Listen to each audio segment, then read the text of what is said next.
Okay, miracle story number 2. And this story comes only a couple years after the story with my sister. I'm turning 40, and I have the bright idea to do something really amazing for my 40th birthday.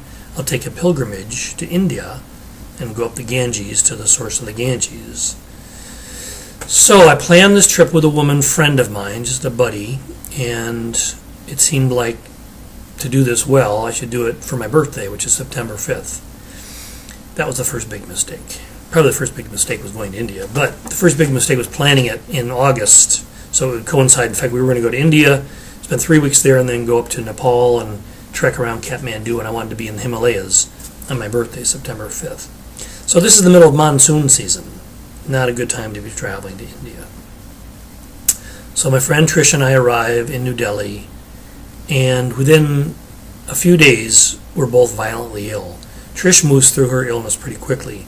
She's actually very ill the day we're taking the train from New Delhi up to Hardwar. So she moves through pretty quickly. I'm getting sick just as we arrive at the hotel in Hardwar, where we're going to stay for a little bit. Turns out we stay longer because I need to recuperate from this illness. But in this little village of maybe 50,000 people, they're having a special festival, which they're always having in India, some religious ceremony or another. This one's a big one. It's Krishna's birthday party. So there seems like millions of pilgrims, Hindus, that are all converging on this holy site on the Ganges called Hardwar. And I'm getting violently ill. I have this horrible fever. We're locked in this hotel room more or less because I can't go anywhere. I'm flat on my back with this fever and nausea and diarrhea and everything. There's no medication, no medical help at all once you get out of the big cities in India. So I'm basically laying on my deathbed for 3 days, all the while outside our hotel. We're right on this main street, back and forth all day long is this loud procession, this party, and there's loudspeakers and music and chanting and cymbals and all this, and most of the time I'm sick. I have this horrible headache, and I really get to a place where I'm so sick I really, really, really wish that I could die. I'm sure maybe most people have had that experience of just being so ill with a fever, with flu or something, you just really want to die. Well, obviously I didn't die. I got through this whole thing, but I remember getting to a place where, beyond even wanting to die, I was looking at all of my ego constructions, all of the grandiose dreams that I had for my life, this whole idea that I was going to be a spiritual teacher, this whole idea that I was going to go to India. I had this image that I would go there and I would meet some holy man and we would have an eye-to-eye connection, and I'd be myself as a spiritual guru would be recognized by him, and all this stuff. I remember just laughing at myself when I was sick, going, "You are such a fool. You are just such a big fool. You're nothing. And you're going to die nothing right here in the streets in India, and they're going to care less. They're going to throw your body on the pile with all the other bodies and burn you up like they do all the other bodies." I just realized how utterly insignificant I was and how foolish that I was. Before coming to a place like India, like a lot of Americans, you think, oh, we're going to change the world. We're going to help these poor, struggling people and all that. Well, that's just not going to happen.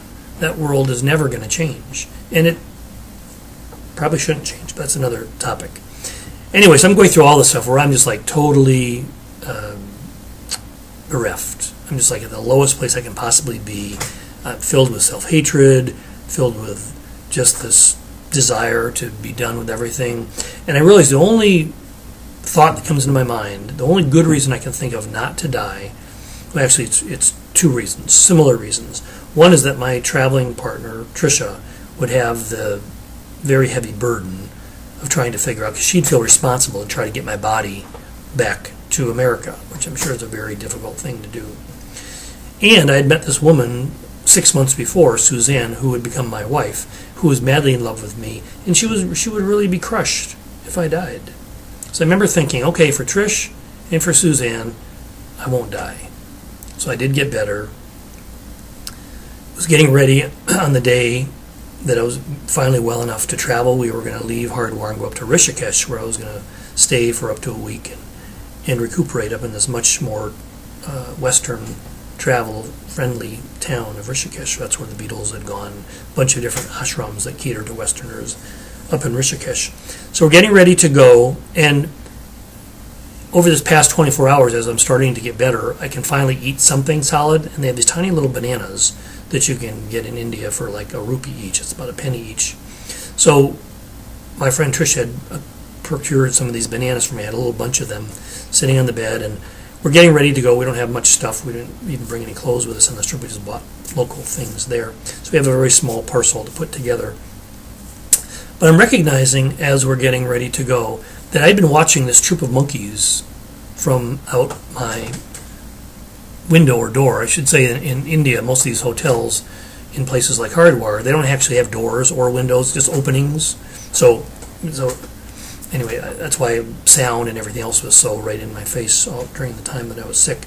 But I'm looking through the doorway at this little troop of monkeys across the street, and they'd always been across the street. Well, suddenly, for some reason, two of these little monkeys decide to run across a wire, come down, and come right down in front of me on this little balcony outside my room. They come down there, sitting on the balcony, just kind of looking at me. Then one of them comes into the room, grabs my little bunch of bananas, runs out, and the two of them sit there eating the bananas. One of them turns around and just takes a big monkey dump right in front of me, and then they go off running away.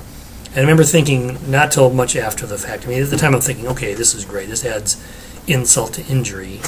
But then I realized much after the fact, this was the holy man experience that I was looking for. It just came in a different form. That lesson was for me to learn, you think you're so special, you think you're really something. Well, you're nothing. You're nothing but a little pile of monkey poop. So that was my big spiritual awakening. I did finally recuperate, of course, and get back down to New Delhi, and where I had to wait 5 days to get out of India. I mean, I was really by now just hating India, wanted to go back home, never wanted to travel again, couldn't wait to get back home, and I felt like Dorothy in The Wizard of Oz. I just wanted to click my shoes together and get back home. And when I did, I realized that everything I want is in my own backyard. I want to marry Suzanne, plant a garden, have a nice life, and never, ever leave Minnesota ever again. So that's my little miracle story number 2.